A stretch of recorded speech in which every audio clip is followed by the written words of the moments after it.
Hello. Hi, my name is Caitlin Brannon. You also know me as Catie Brannon. This is Dark Content with Catie. Dark Content with Catie. You may know me as Tea Time True Crime with Catie, but we are sticking to the interviews as for now. Now, this podcast is to show voices, that are not heard anymore, and for awareness. So I am so excited to have a guest with me. Now, today's episode is one of those stories where it's very heavy, okay? Not because they're dark, even though there is darkness to them, but because they matter. This is not a true crime episode. Or mystery or shock value. This is a story about love, loss, and what happens when a mother refuses to let her child's life be reduced to a headline. In 2019, a teenager named Connor lost his life in a preventable car crash. And like so many families, his mother woke up to a world that no longer made sense. A world where before and after would never look the same again. Today, I am honored to sit with Connor's mom, Tammy, who has turned unimaginable grief into action, advocacy, and change. She's not here to relive the worst day of her life. She's actually here to protect other families from ever living it. So the conversation we're having is about accountability, especially with your children. It's about teen safety. It's about grief that doesn't disappear, but it transforms. There is listener discretion is advised. Not because the story is graphic, but because it's real. And sometimes reality is the hardest to sit with.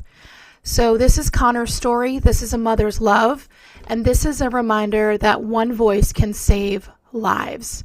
Thank you so much, Tammy, for being here. Thank you very much for joining our podcast. Thank you for having me. Yeah, I'm very excited to be here today. Thank you. Yes, I'm full of smiles because I've met you in person a couple times, and you are just a joy, a very kind lady, and trying to keep the smiles to a minimum, of course, because this is a serious matter. Now, that night that everything changed, right? Can you walk us, if that is all right, as much as you can, explain the nights that the events that happened in 2019, whichever way feels comfortable for you? No, absolutely. One of the things about what I do in the advocacy work is that we do have to relive that night almost every day, because there are people who don't know the details. And it's important for people to understand, because that's where prevention comes from. So it was October 26, 2019. It was homecoming for my son and my daughter. They were both at Tab High in Yorktown, Virginia. And my daughter was a senior. My son was a junior. Obviously, we knew they were going to the dance. We had picked out the right clothes and the flowers and the places they were going to go eat. And, most importantly, where they were going to take pictures, because everybody's got to have a great picture from homecoming. Right. And so, my husband and I separated, and he took one for pictures. I took my daughter for pictures. And Connor called and said, "Hey, we're done. Can we go back to the house and hang out?" And I'm like, "Nope, negative. There's no adult there." I said, "But you can come to where, his sister was taking pictures with me." And so Connor and his whole group of friends came over, and some of the pictures that I have, very, very last pictures of my son, were from the front porch of the house that we were at, where he was dressed up and just geared up to have an incredible, incredible homecoming night, the time of his life, right? So after that, the next thing I got was a phone call that Connor's girlfriend, Kennedy, said, "Miss Tammy, there's been an accident." And I knew it at that moment. My son was dead. Call it mother's intuition, sixth sense. I'm not sure what you call it, but I knew he was dead. And I knew, rushing to the crash site, that he wasn't going to be there. But we got to the crash site, and it was cordoned off and roped off. It was like a scene from a movie. There were fire trucks and police officers and lights and caution tape. And it was literally like a scene that you would see in a movie, but yet it was my life unfolding. So I jumped out of the car and I ran to the officer and I just beat at his chest, begging him to let me get through so I could hold my baby for his last breath. And he didn't. Am I glad he didn't now? I really am very glad now that he didn't, because I wouldn't want that last image of clearly what would have been devastating for any mother to see of their child. At the time, I didn't understand, but I certainly do now. But it was really what happened next. It was the things that unfolded. It was the preventability of this crash. It was all the things that shouldn't have happened, because it was a 100% avoidable crash. 3 teenagers did not need to lose their lives. It didn't need to happen. And that is what drives us each and every day, is to get up. And I talk to Connor every day. I'm like, all right, baby, we're going to go save some lives today. And we do it every single day. And everything that we do is focused in honoring Connor, helping him have a voice, because he doesn't have a voice anymore. So I'm his voice, and I'm the one who continues to make sure that mothers, fathers, parents, families learn from what happened to my son in a way that hopefully nothing like that will ever happen again to anyone else. When you talked about the sixth sense, and I hear about that, in movies and stuff like that, that a mother's intuition. So when you heard there was an accident at that moment, you just knew, right? Like you can't explain it, and that was when you realized something was very wrong. Well, and I'll not correct you, but advise everybody listening: it's not an accident. When you knowingly and willfully drive underage, unlicensed, reckless, post and brag about it on social media, that's not an accident. That's a crash. And it's really important for people to understand that crashes are preventable, right? They are 100% preventable. So, yeah, when I got that call, I just knew it. I mean, it was just something in my gut sunk. And I screamed and I yelled to my husband, and he was like, "What's wrong?" And I'm like, screaming hysterically. We had to go because, well, I was a very overprotective mother, right? I always knew where my kids were, who they were with, what they were doing. And I always had this little prayer I said every single night. And I'd elaborate after I said it, but I would always say, "Dear God, please don't let anything happen to Alexis or Connor. Please don't take them from me or let me be taken from them." And that was a prayer that I said every single night since they were born. So, like I said, call it mother's intuition. I knew he was no longer with us here on earth. So, yeah. I'm so sorry, Tammy. My apologies for the wording. That I agree with you. That was that was a crash. That was definitely not an accident. If you're bragging on social media, I mean, I don't condone violence, but anybody go and beat the living crap out of that person, Like, I don't understand people. Well, I don't. It's the preventability of it, right? It's people who see it, saw it, heard it, witnessed it, but made a choice. And again, a really big thing to remember here is it's a choice. It's a choice that we have to make every time we witness, hear, see something wrong. You have a choice to make. You have a choice every time you get in the car when someone else doesn't buckle up. You have a choice every time you get in a car where someone's driving reckless.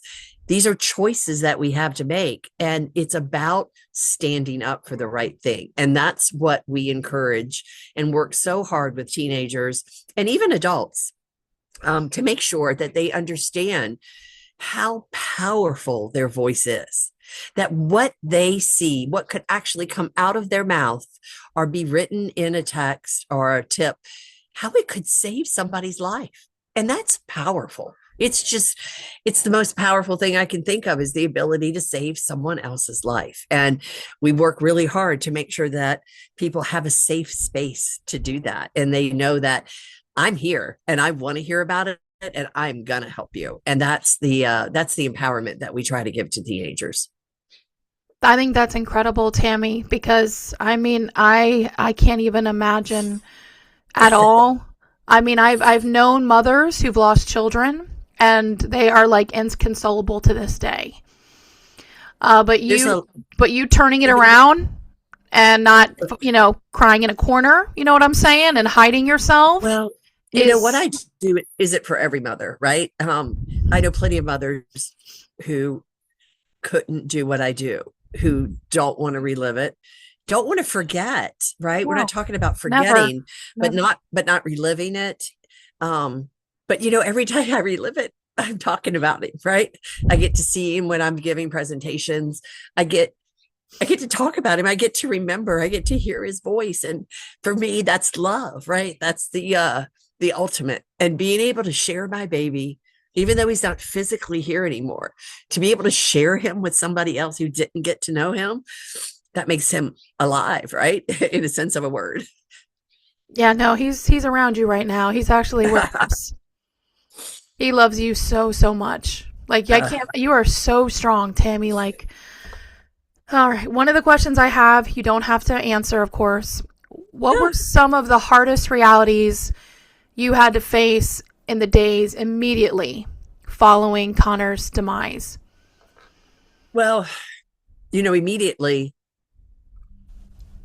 we didn't really understand what happened because Connor wasn't supposed to be riding in the car with this teen driver to the party. So this teen driver, it was piecing together the events of the night. It was all of Connor's friends over at the house screaming and crying and just trying to pull it together enough to say what happened. Like, how in God's name did this happen? And what we know now is that this teen driver had been driving every day to and from school for at least 4 weeks that we know of in a high performance BMW unlicensed. So his parents, his brother, gave him access to this vehicle, and he drove every day to and from school. We know that the school system gave him a parking permit, even though he was in their driver education program. Nobody stopped to look it up. Nobody thought. What? When somebody shows up driving, we make assumptions. Okay. What's the first 3 letters of assumption spell, right? We make assumptions when we see things. A good one. And the reality is, all somebody had to do was look up his curriculum, pull up his name, see his date of birth. They could have done anything to not give him a parking permit. Which, that we'll talk about, I'm sure later. That's one of the bills that I passed in Virginia, was to fix that, because nobody should get a parking permit in the Commonwealth of Virginia or anywhere across the country to drive if they are not licensed. So we found out that, and Nail was the driver's name. He had come to my house to pick up Connor before. I met him. I never thought to say, hey, let me see your driver's license. Yeah. What mother would ever think that? When someone shows up driving, you make an assumption that parents would never let you drive without a driver's license. But unfortunately, that wasn't the case. And that is a wake-up call to parents across the country. Don't make assumptions. Don't assume that somebody else is parenting like you parent, because that was not the case. So coming together and piecing all of the facts was, at the end of the dance, Nail had yelled to Connor and said, hey, come on, let's go to the party. Well, we knew there was going to be a party. I mean, I used to be a teenager too. I talked to Alexis and Connor. Yeah. I mean, it's been a while, but I did used to be a teenager. Mm-hmm. And, we talked with them about going to parties. Okay. Connor's party was a supervised party. We knew we knew the adults that were going to be there. And we knew that there was the opportunity for drugs and alcohol. Right. So as a parent, what do? We discussed no drinking, no driving, no drugging, spend the night, get an Uber, call a friend, call your parents. I don't care what you do, but these are not acceptable choices for you to make. But it was all around drinking and driving, drugging and driving, because we didn't know we had to protect against unlicensed, reckless, bragging and boasting driving. That's not something that we thought of. And, as a mom, do I look back now and go, God, I wish I would have. I mean, it's the biggest regret ever. But the things that you don't know, you can't protect against, right? Yeah, nobody ever. No. My mom never did that either. I mean, my mom. Because it doesn't. Yeah. You know why? I was 18. I was 18 to get my license, Tammy. My mom was strict. Right. Well, you know why? It's because it always happens to somebody else until it doesn't, right? There hadn't been a local crash in a while in our area. Growing up as a teenager, I remember the local crash at our school, right? And I think a lot of people have those crashes from their high school years. I just never thought it was going to be me, right? It was something that I didn't think to protect myself against. But here I am. And as much as I wish I could change that, we can't go back. Right, right. We can't change it. But what we can do is raise awareness. And what we can do is make sure people understand that they have better choices to make every time they get behind the wheel. I have to ask, did the parents have any accountability in the legal process? They never apologized. They never sent a card, a flower, didn't show up to my son's celebration of life. What? They acted like he didn't even exist. Now, rumor has it that maybe the father might have been an attorney or have some legal background. And so I am sure that they were coached and counseled not to say anything because it could imply guilt. Now, Or a I don't heart? think Or a heart?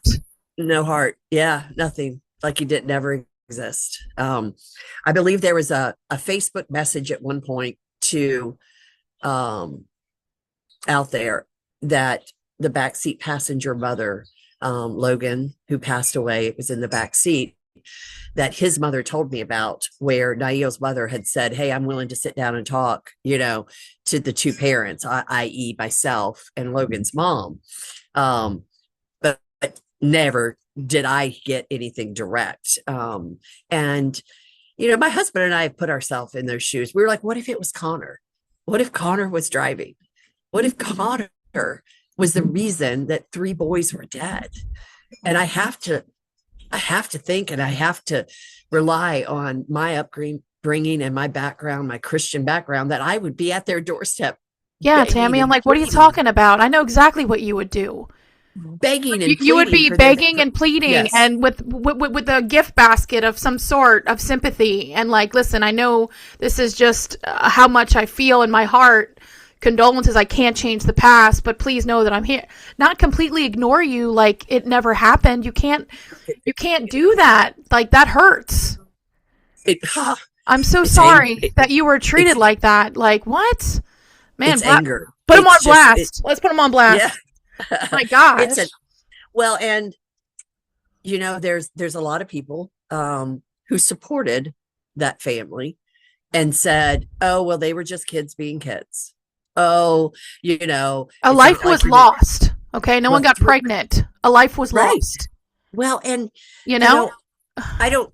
I know that Nail didn't get up that day and go, "Hey, it's Hoko. I think I'm going to put on my best outfit, get in the car, and go kill myself and two other people." He obviously never said that, never thought it, never wanted it. But the choices that he made did that. And he was allowed to make those choices by his parents. And that is what is really key here for us when we talk about accountability. There's no law, there's no accountability that's ever going to bring my son back. I can pass as many bills as I want. Nothing is going to bring my baby back. But parents should know that we are going to hold you accountable if you allow behavior like this to happen and it results in a fatality or injury. And that's what we're doing here in the Commonwealth of Virginia. That's exactly what we're doing. Yeah. I can't believe they didn't talk to you. That just blows my mind. I need a moment there. You took me way off back. I mean, I was thinking you guys do, grief counseling together, no, nothing. Wow. Okay. Not a nothing. And legally in the state of Virginia, I was unable to hold them accountable. We had What? several attorneys across the country look at Connor's case. And the reality is, there's a thing called negligent entrustment, which hasn't been updated in the Commonwealth in decades. And probably one of the reasons that I took a legislative approach is because our attorney, Brad Huffman and Huffman, great friend of mine, I just think the world of him, I said, want to there's sing a it. I want to sing it, but I won't. I I want to know. sing the jingle, right? Huffman, I Yes. know. The brothers-in-law. Yeah. Yes. Um, but when he said to me, "Tammy, there's nothing I can do." was like, you have to be kidding me. I didn't want to sue anybody and get money. There was no money that's going to bring my No, son back. I no. wanted the accountability piece. I wanted the piece that said, hey, all you other parents, if you ever let this happen, this is going to be what happens to you. But I didn't get that. Didn't get it. And that's probably why I took such a legislative approach here in the Commonwealth. That, and what about Logan's family? How do they feel about your advocacy and, because you are very bubbly and kind and just out there. And does Logan's parents ever come out, or Niles, if I'm saying the name, sorry if I'm saying the name wrong. Anything from Niles ever. A couple threats came in. I'm Couple assuming came from, threats. yeah. There was seriously a time where my husband feared for my safety because I was vocal, because I wasn't going to shut up, because I wasn't going to sit down and lie down and take it, because I was going to tell the truth. Now, do I know that Connor knew Nail was unlicensed? I have no idea. Oh, you Why don't. would he know? Yeah. I don't think Nail said, hey, Connor, I don't have a license. Right. I don't think that conversation ever happened. And whether Connor knew or didn't know doesn't negate, he wasn't the one pressing the pedal. He wasn't the one who made the choice to drive twice the legal speed limit. He wasn't the one who made a choice to post, I don't give an F if you like how fast I drive or not. That's just what I do. Those weren't choices that Connor made. These were choices the driver made. And so while am I angry at Connor for getting in the car? Of course I am.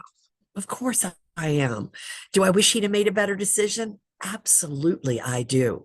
But he wasn't the driver. And that's just the bottom line. And so when they say, oh, boys were being boys, I know my son was in that passenger seat begging for Nail to slow down because he doesn't like roller coasters. He didn't like negative G's. He didn't like going fast. It scared him. He got those little butterflies in his stomach. No And so way.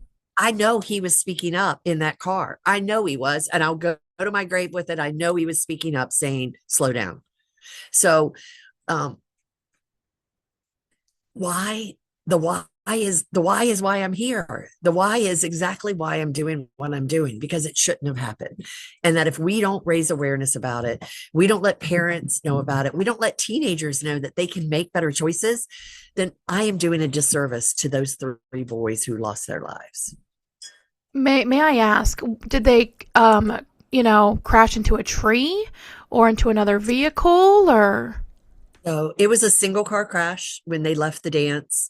The driver reached speeds of twice the legal speed limit, almost 75 miles an hour in a 35, when he encountered a curve on this road, which he obviously had to have known about. He had been in the area driving to and from school for at least 4 weeks that we know of. I So it know that would curve. seem Yeah. it would seem unlikely that he didn't know that there was a curve there, but I'm not going to debate that. The reality is he was It's doing too license fast. twice the speed limit. And that's what killed, right? If he was doing 35 and lost control of the car and ran off the road and hit that same tree, he probably wouldn't have flipped the car.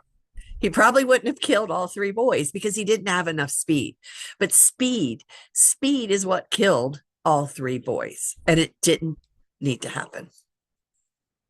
I remember when I was in high school, a teacher, the same thing kind of happened because I went to Grafton for a while. And I'll never forget that we had a driver's ed thing, and same thing. I don't know how many people were in the car, but they were speeding. And it's insane when you brought up that, every seems like high school there's an accident, right? And you never thought in a million years. And I think that's important to talk about, because when we see these things or read these things, you're like, yeah, it's not going to happen to me. You don't know. You literally have no idea. Now, how did grief show up for you in ways that you did not expect? Completely lunatical. I mean, I'm telling you right Yeah. now, I was a complete lunatic, and I can own it. I can Okay. accept it. Had it not been for my family, I wouldn't still be here. I was on a crash course, heading down a very, very dark path that would have probably eventually taken my life, because How do you handle your baby being ripped from you? It's just not something a mother is programmed to know how to do. And unfortunately, there's so many other mothers just like me. And I hate knowing that many. I really do. I hate it Yeah. because that means we have a commonality. We're in this shitty club, we call it. It's the worst club in the whole world. And grief comes at the most inopportune times. I can tell you right now, you can't control it. You can't stop it. There isn't anything that you can do to prevent it. And it rears its ugly head at times that you obviously wish it didn't. And the triggers, it could be watching a movie where there's a car driving down the road. The car doesn't even have to get in a crash. Now, I could have been driving earlier that day. I could have seen other cars on the road that day. Sometimes it's just something that triggers, something that just sets you off. It really does. It just catches you at a time and in a place where you can't explain it. And the number of conversations I've had with my husband, he's like, "What's wrong?" I'm like, "I can't explain it to you. Like, there's just no way to explain why I feel like this right this second. There's no rational explanation. I can't pinpoint it for you. I can't go, well, here's what happened. It was 1, 2, and 3, right? It just happens. And everybody's grief is different. And that's the one thing that I've struggled to learn, but I have learned. While I lost my only son, my daughter lost her only brother. My mother lost her grandson. My nephew lost his cousin, right? Everybody's grief is different. And just because I'm drowning in it doesn't mean everybody else is at the same time. Their moments come and go at different times, just like mine do. So, my one piece of advice to anyone who's dealing with grief is to own it. Okay. Accept it and know that it's going to come when you least expect it. And don't be afraid to ask for help. That was not something that I did. My family asked for the help for me. I went away for a while and got a lot of help. I mean, if you want to know about therapies, I've probably done most all of them. So I did everything I possibly could because it's not a rational situation. You don't get to go to page 250 and go, "Oh, well, here's what you do when your son is ripped from you." And everybody's journey is their own. So, be understanding and gracious to other people and be thankful you're not in our shoes because there's no way to explain it. And it's just something that I truly wish would never happen to anyone. So, yeah, that is absolutely awful, and I'm sure anybody who is listening would agree that they wouldn't even wish that on their worst enemy. Oh no. Right, right, right, Tammy. Like, No. now you are very, very strong. Now, with everything going on, do you feel like did you really feel the pressure to stay strong? And when you did, what did your strength really look like after losing Connor? It's interesting that you say that because that's how everybody describes me as really strong. They're like, "You're so strong. I couldn't do what you do. You're so strong." And I don't see myself as strong at all. I see myself as a mother who didn't have any other choice. My only choice was to sit in that corner and die. For me, my choice was to sit in that corner and die or to stand up and fight. There wasn't an in between for me. I'm an accountant by trade. I'm black and white, a debit and a credit, a P&L or a balance sheet. So for me, it was die or fight. And that's all I had. God obviously wanted me here, and he has been the driving force between giving me that voice to stand up and fight. And while I didn't even really know what I was doing, honestly, I received a letter from Elaine Luria, and very nice handwritten letter. It wasn't a form letter. And at the very end, it said, "Please let me know if there's anything I can do for you." Our tragedy was very well publicized. And at one point, I said, "You know what? There is something you can do for me." So I reached out to her. I told her about how preventable the crash was. And she put me in touch with Delegate Martha Mugler in Hampton. And we passed Connor's first bill in 2021 that required all Virginia public high schools to have a presented physical driver's license before a teenager could get a parking permit to drive on school grounds. And that was our first piece of legislation. That was my first, wow, I just did something positive for my baby, right? It's amazing. I gave, I Amazing. gave him a voice. I kept him alive, right? In the sense of the word for me, he, even in death, was going to save lives. And that's so powerful. I'm privileged to be able to share him with so many people. Do it. Of course, I wish he was still here. We just have a different relationship now. And he guides me and puts me in the most unbelievable situations to meet so many people who have just been the driving force behind us sitting here with 5 pieces of legislation in 5 years. I mean, Unbelievable.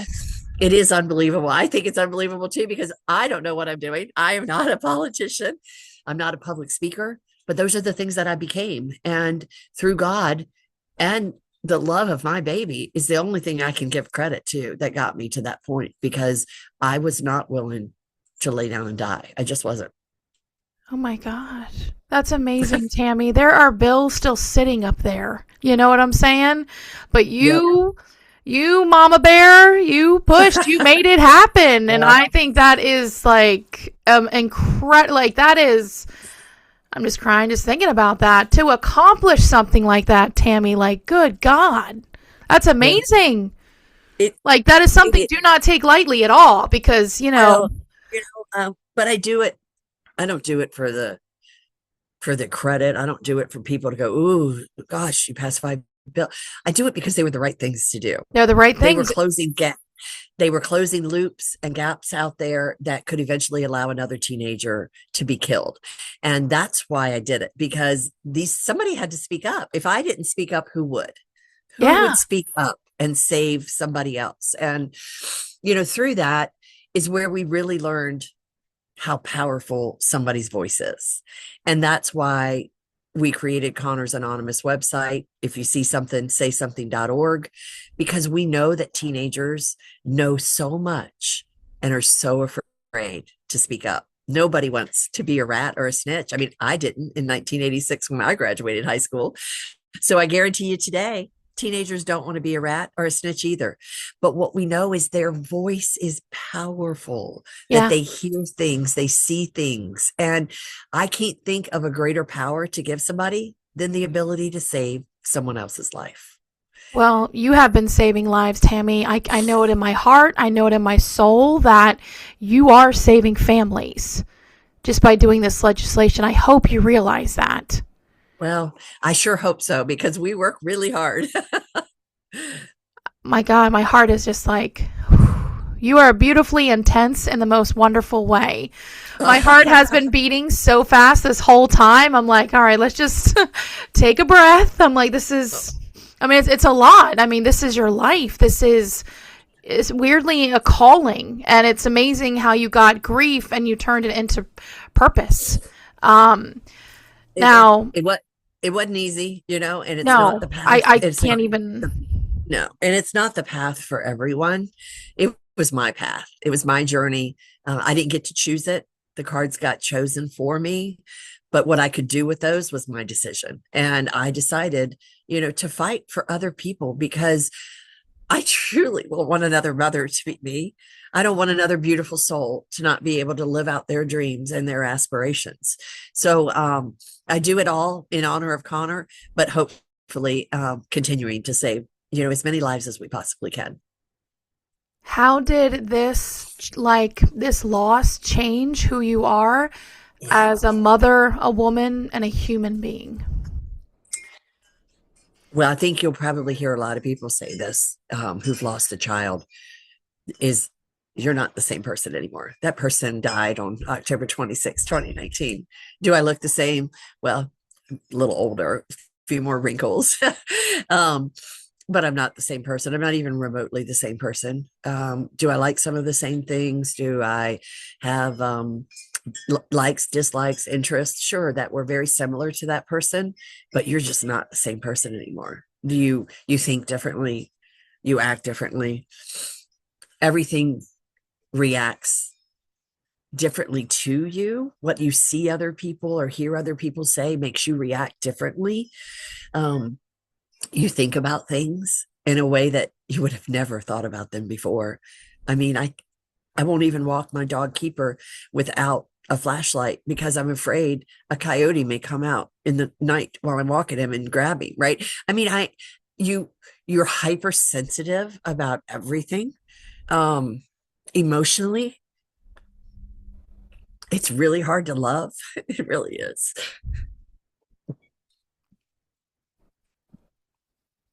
And it's not that there aren't so many people that I love, because I do. It's just so scary to put yourself out there. It's hard. Really hard. So I still do accounting. you know, I still like a glass of wine. Yeah. There's a lot about me that's the same, but there's way more that's different, Yeah. because you could not be different. There's no way to live through the worst thing in the entire world and not be different. I've had people say, I know how you feel. My cat died. And I'm like, really? You have oh, he's in a better place. He's in heaven.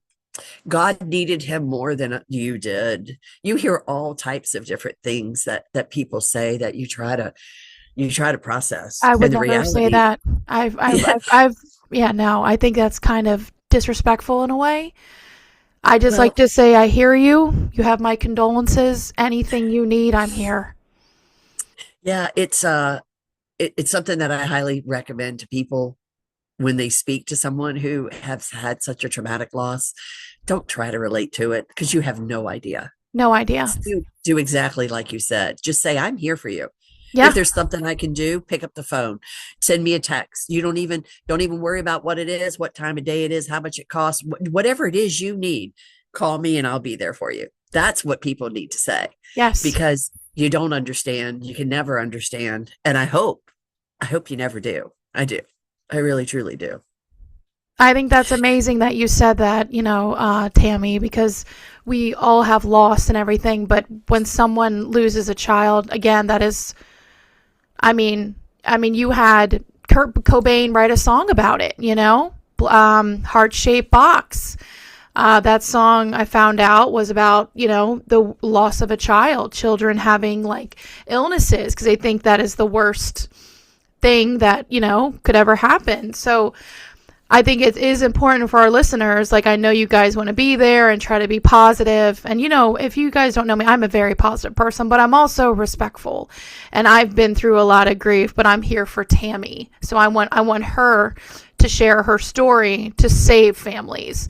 And I think that's great advice too, because that's what I was told and that's what I read in a psychology book. Best thing you can do is you have my condolences. I'm here. I Here, will. Yep, I'm here. what can Call I do me. for you? What Yep, can I you do? let me know. Anything. Yeah, that's it. Yeah, It could be something wild. Like, you know what? I like a Reese's right now. Okay, I'm going. I've got Just it. I'm yeah, going to I get you got a it. whole bunch. It doesn't matter. Like it's like you said. It's the gesture of kindness during a horrific time, rather than people try to relate to your grief. So that was a really good message, Tammy, because a lot of people don't realize that.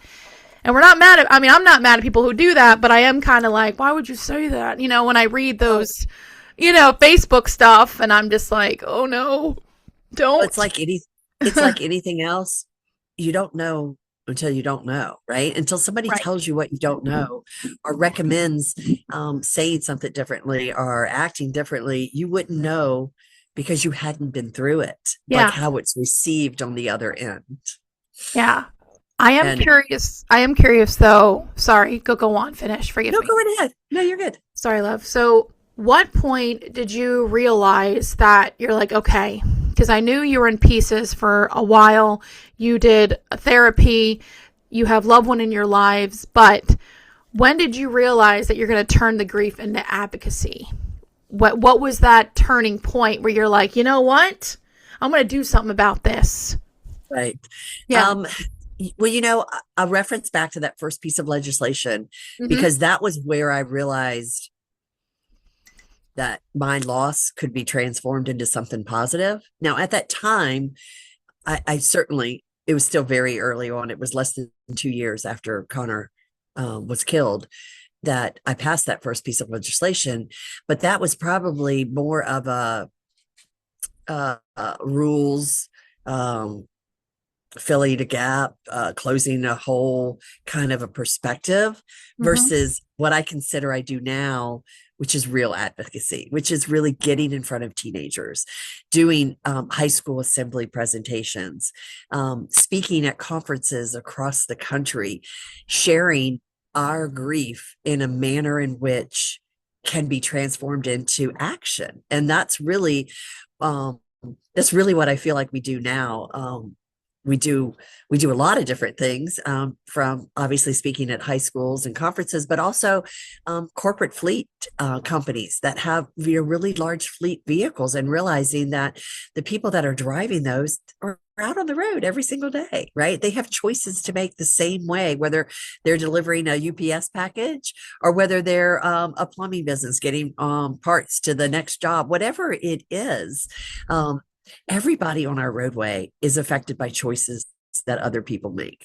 And so that's why it's really important for me to continue this work to raise awareness, because people don't know about me until they know. And we need help from, people just like yourself and organizations who go, you know what, maybe that. And storytelling isn't the right word. I really don't like that word. Right. Um, Yeah. but a lot of people relate to this as storytelling because it's not a story, it's my life, right? Yeah.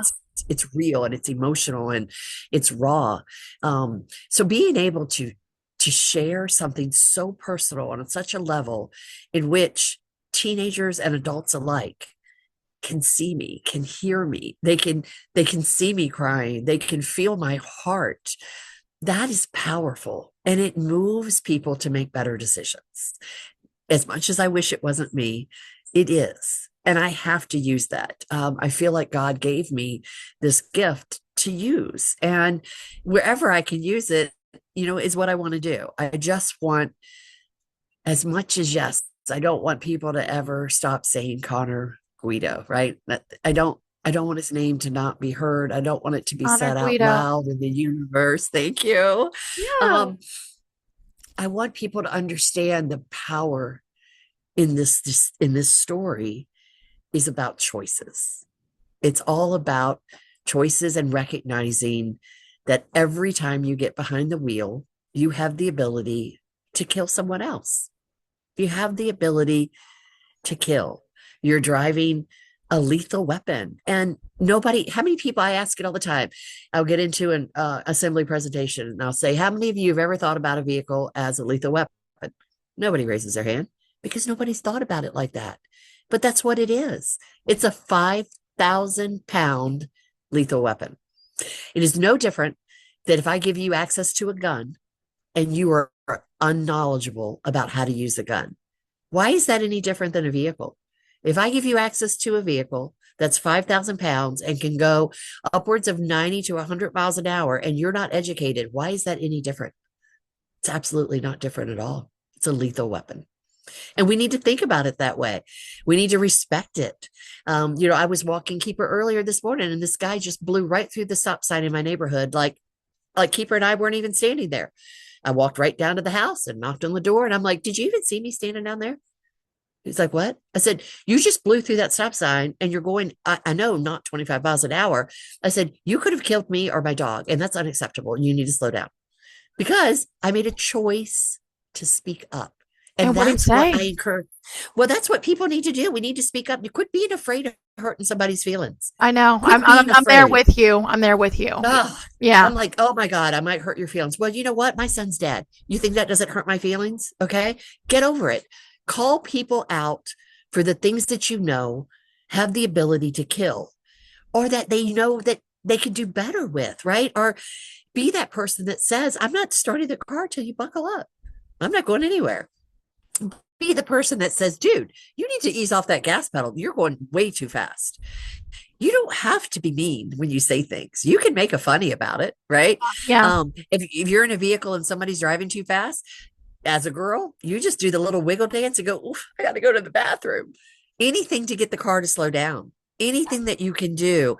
We have to be creative. It doesn't have to be confrontational, but it's okay as a passenger to go, my life matters. And I'm not going to tolerate this. So you can just pull the car over and I'll call an Uber or I'll go with somebody else. Yep. Why I is would that say I'm going offensive? to be Why? sick. I would be like, Yeah, I'm going to be sick all over your car if you don't. Yeah. but why is that offensive? That's not It's offensive. not offensive. You're speaking up for yourself because your life matters. That's why. Yeah. I don't understand why things like that happen, Tammy. I just don't. But, I'm very like, it, it's a lot. And when Uh, you went to that guy about him blowing through the stop sign, what did he say? Did he really was caught off guard? Completely, because he had no thought that anybody would call him out, right? And I'm a really nice person, but I Yeah. can still get my point across, and I don't need to be ugly or rude or mean. But I was very to the point, and I was like, "You need to slow down and think about your actions and how they affect other people." And he's like, "Wow." He's like, "You're right. I didn't even think about it." He said, I just was trying to get home," and I'm like, "We all want to get home. That's the whole point. We all want to come home safe." So you have to do your part. Yeah, Sorry, I don't know it's a why lot. that hit me hard, man, when you were like, we all want to come home. Ooh. Yeah. So one that we just kind of grazed in the beginning about the legislative for Connor's law. It's yeah, guys, I'm serious. He has a law. How amazing is that? Now, you said there's like 5 pieces of legislation that is going through, and would you describe the legislation? Sure, sure. Mhm. So there are 5 pieces that have actually passed and are in law now. Amazing. The first one was in 21. That was the parking pass in a high Yep, school, so that the you have parking to get pass. a present a valid driver's license to get a parking pass. The second one was a 90-minute parent teen safe driving course. Now, this was existing bill on the books in Virginia, but it was only valid in District 8. Well, District 8 is Northern Virginia. And I'm like, well, why is it only valid in District 8? What about the rest of Virginia? Yeah. So we asked for that bill to go statewide so that now, if your teenager wants to get a driver's license in the Commonwealth of Virginia, we need you as a parent to go to that auditorium and sit with them for 90 minutes and learn about the rules for safe teen driving. There's a video that's filmed that you'll see me speaking first, asking the parents to put your phone down, to pay attention, to be present, because you're sitting there thinking this isn't going to happen to you, just like I thought it wasn't going to happen to me. So that is a great piece of legislation. We did that in 22. We took off 23 and 24, and we developed Connor's anonymous website. If you see something, say something.org. Mhm. And then in 25, we actually passed 3 pieces of legislation this year. 2 of them are very similar. And I'll describe them in the manner in which the differences between them.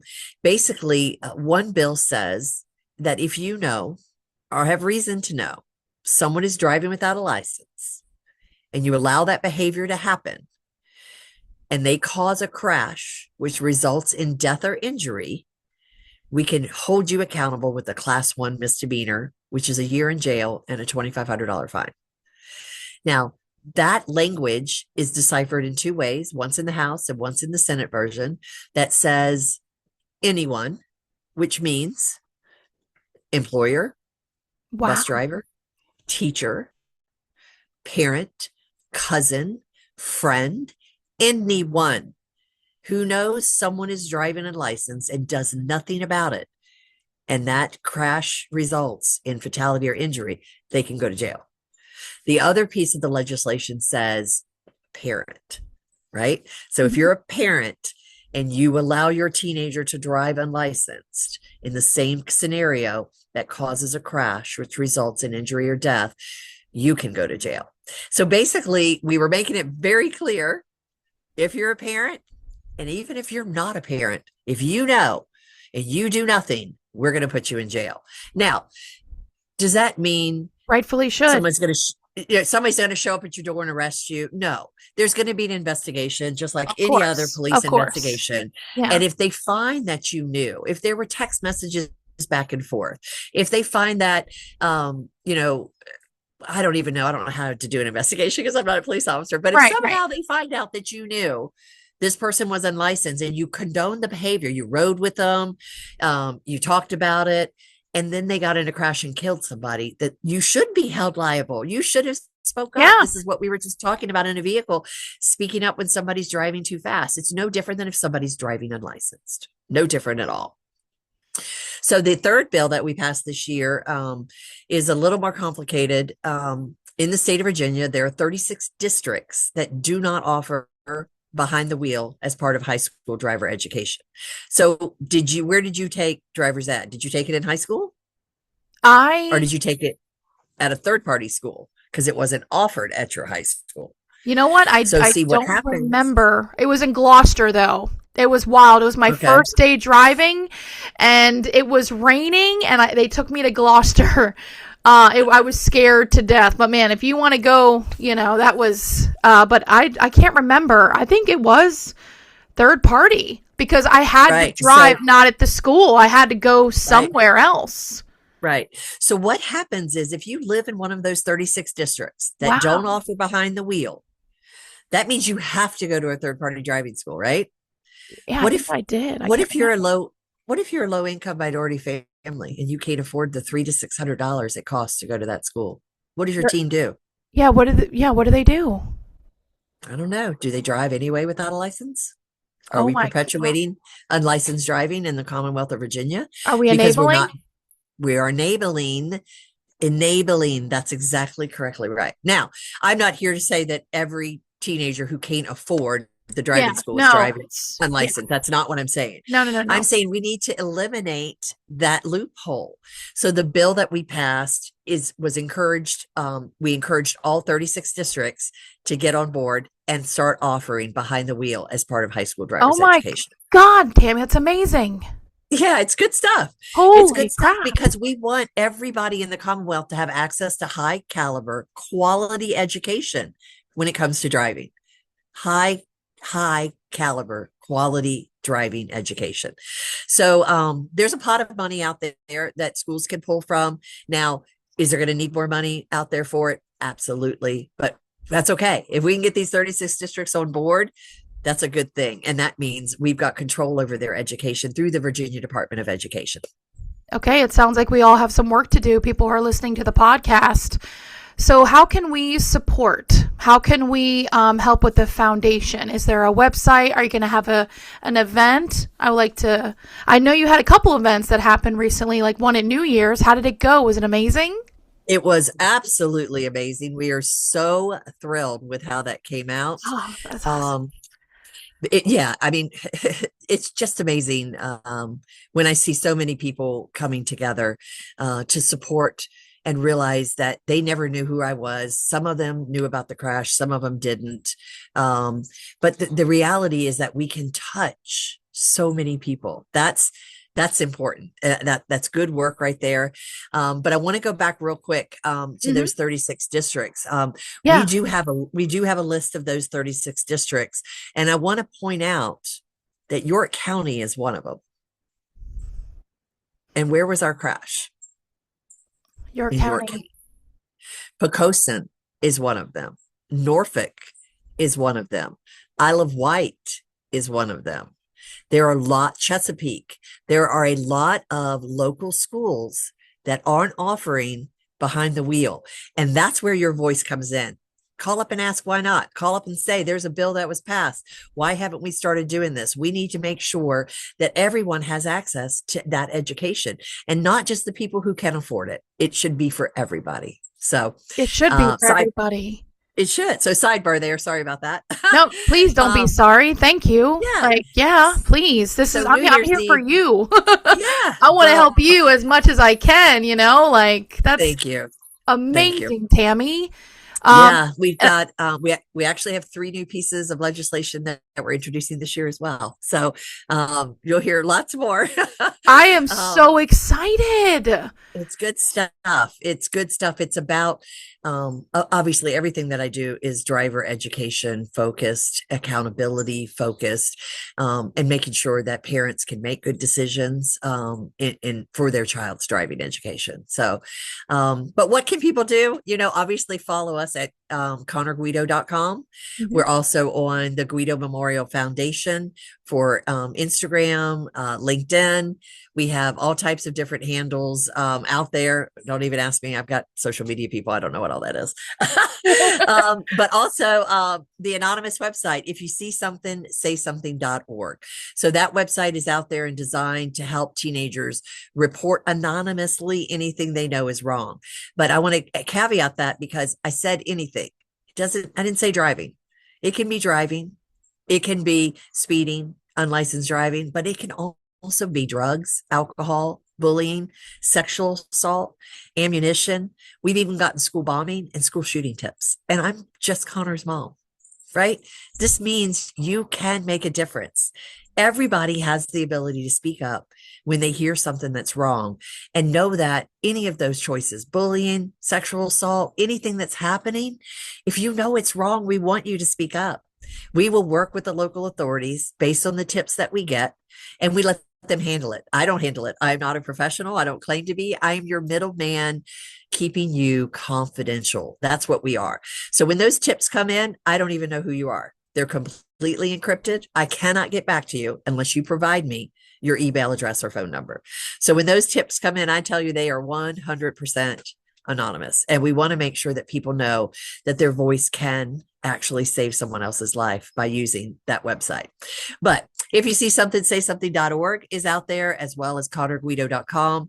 We do, yes, have, we just had a New Year's Eve event at the Doubletree in Williamsburg, where intelligent speed assistance provided by Life Safer came out to allow people to test drive this great new piece of technology that I actually was a spokesperson on that bill that also passed the Virginia General Assembly, first of its kind here in the Commonwealth, which basically is a aftermarket device. Some people call it a governor. Old school young people like myself might know what a governor is, but it's a device that we put on your vehicle that doesn't allow your teenager to speed. Now, listen, it doesn't allow your teenager to speed. What is 2/3 of all crashes? What's the number one cause? Speed. Speeding. So if we can prevent your teenager from speeding, is that not worth saving a life? I think it pretty much is. Can you put a cost on your teenager's life? I don't think so. No. But here's what's great about this technology. Yes, it's a subscription. Yes, it's going to cost you some money. Okay. But you have peace of mind. You know, your kid can't go over the speed limit. They can press that gas pedal as hard as they want. It syncs to GPS and satellite. If the speed limit's 35, you ain't going over 35. If it's 45, you ain't going over 45. Now, there are some thresholds you can put in there, especially if they're a heavy interstate traveler, that could let them go over the speed limit by 5 miles in case they need to speed up to pass somebody. There's a lot of interesting things with this technology. But what's great is your kid doesn't get their first speeding ticket, which means you don't have court costs, which means you don't need an attorney, which means your insurance won't double or triple when they get that first speeding ticket. We are talking about life-saving measures here in the Commonwealth. And we were able to showcase that on New Year's Eve. And then we also rolled into a 80s dance band night with the DeLoreans and a silent auction to help us raise money for the foundation to keep doing what we're doing. We do have Connor's tournament coming up in March. I have a feeling that someone named Caitlin might be singing the national anthem. We shall see. I would love to. I would love to. Oh, great. Well, Connor's tournament will be in March at the Ward Hill Sports Complex in Williamsburg, Virginia. And coupled with that tournament, we do a distracted driving outreach. So we'll bring local police, fire, EMS, roadside workers. We'll bring tow trucks, almost like a touch touch a truck kind of feel. The kids can come out, they can hop in the fire truck, they can hop in the police car. We've had James City County Monster Truck there before, but basically it's getting people out to understand that all of these people are on our roadways and we're all trying to keep you safe. And we want to make sure that everybody's slowing down and moving over when they see flashing lights on the side of the road, and that we're working together in what we do 90% of people do every single day, which is driving. And it's the most dangerous thing you'll do every single day is drive. So ConnorGuido.com, there's lots of upcoming events and information out there. There's past events and pictures. And, we just encourage everybody. I'm not going to turn down any donations, by the way. We are a 501c3 nonprofit. So everything that we do relates to our nonprofit work. And be happy to have your donation or your sponsorship. We'd love to be able to showcase some of our recent sponsors, the National Road Safety Foundation, Safe Kids Worldwide, here in Williamsburg, Virginia, Collision Correction. So people who are stepping up to the plate to say that we want to do something meaningful, we want to make a difference, and this is how we do it. So we appreciate all that support and just are so very thankful for the time that we've had together today. I'm just blown away by your advocacy and how strong you are. And you're amazing, Tammy. I mean, I know you say you're not that strong, but good woman, honestly, you are beyond strong. I like to ask something like this. Now, if Connor were listening right now, what would you want him to know? It's not his fault. I want him to know he didn't do anything wrong, that anybody should be able to hop in a vehicle and be safe. And it's okay. I'm going to see him again. I know I am. I just can't wait till that day. But I'm going to keep kicking ass down here until I get to see him. So. You kick major ass, Tammy. Okay, you're not going anywhere, Queen, because you are literally just. Oh. I mean, you're changing. Honestly, you're changing the United States. You could even change the world. I'm not even kidding. I mean, come on, you did legislation, and I'm curious. What was very difficult about getting the legislation through? It was insane, right? Paperwork, I guess. Paperwork. It was awful. It was awful. It was awful because I tell you, transportation is bipartisan. It doesn't matter whether you're a Republican or a Democrat. It doesn't matter who your political preference is. It doesn't matter your gender, your race, your creed, your color. Transportation is everybody's responsibility, and we should all take a vested interest in safety and making sure that people arrive alive. And you'd be surprised some of the arguments that people give to a life-saving piece of legislation. Well, I don't know, the parents in the rural community, it might be really difficult for them to have to come, to the high school for 90 minutes to learn about teen driving. I mean, the responses that you get are unbelievable. We should all, as parents, be responsible for our teenagers driving. We need to educate and invest in them. If we're going to have a future of distracted-free adult drivers, we have to start with the kids. We have to start now. We have to teach elementary schools, children how to recognize signs on the road, how to speak up when they know something's wrong. We need to educate from a very, very young age, whether you're a pedestrian, a bicyclist, or you're driving an automobile. We all have a responsibility to share that roadway and arrive alive. And keep accountability. Because like you said, when that guy just blew past that stop sign and you called him out, I think it's very important. And I know it's really sad because you have social media trends and viral saying, oh, here's another Karen. Or here's another this. And I'm listen, there's good and bad in everything, right, Tammy? But I do think it's important that we should speak up. We really should. Especially if you can make a difference. Well, and it's about your delivery too, right? It's always tone. You don't have to be ugly and rude. No. And had he asked a little bit more about why I cared so much, I could have maybe had the opportunity to talk to him about Connor. I think I caught him off guard just a little bit. So, but the reality is we all have a role to play in transportation safety because it's something that 90% of us do every single day. So don't act like this isn't part of your responsibility. Every time you get behind that wheel, you have a choice to make. And I hope it's the right choice that helps others come home alive. I really do appreciate you. One last question. If this story reaches just one parent or one teenager who makes a different choice because of it, what would that mean to you? You know, knowing that another mother wouldn't be me is so great. I have parents call me and thank me and thank me for, sharing Connor and being vulnerable and helping to save lives. But knowing that Connor, like my baby, is still saving lives, even though he's not here, it's the most meaningful thing. It's there just aren't really words to describe how happy I am that another mother isn't me, because nobody should ever have to go through this. And there's not just they're not just teenage boys that are lost on our roadways, right? Oh, They're girls, right? Of yeah, course. of But course. there are moms and dads and uncles and cousins and grandparents and friends. Nobody should lose their life by doing something simple as driving, something that you have control over. You have control over how hard you press that speed. You have control over swerving in and out of lanes. You have control of what you do behind a wheel. But we just got to get everybody to understand that they all have a role in that to play. That is amazing. I really do appreciate you being here, taking the time. She's a very busy lady, ladies and gentlemen, non-binary. I'm a millennial, so I'm trying to get used to the pronouns, But people, I can say people, right? Right.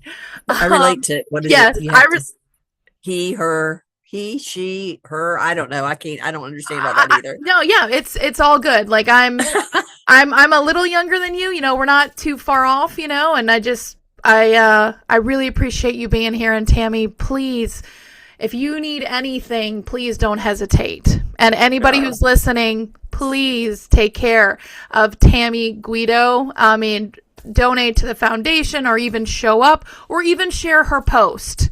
Yes. Bring us to a different kind of world. Everybody complains about, well, I don't have money, I don't have, and I said, you know what, you can always just do a like. You can always just do a share. Do a share. It helps the word get out to all of your network and Yes. all of the people that you work with.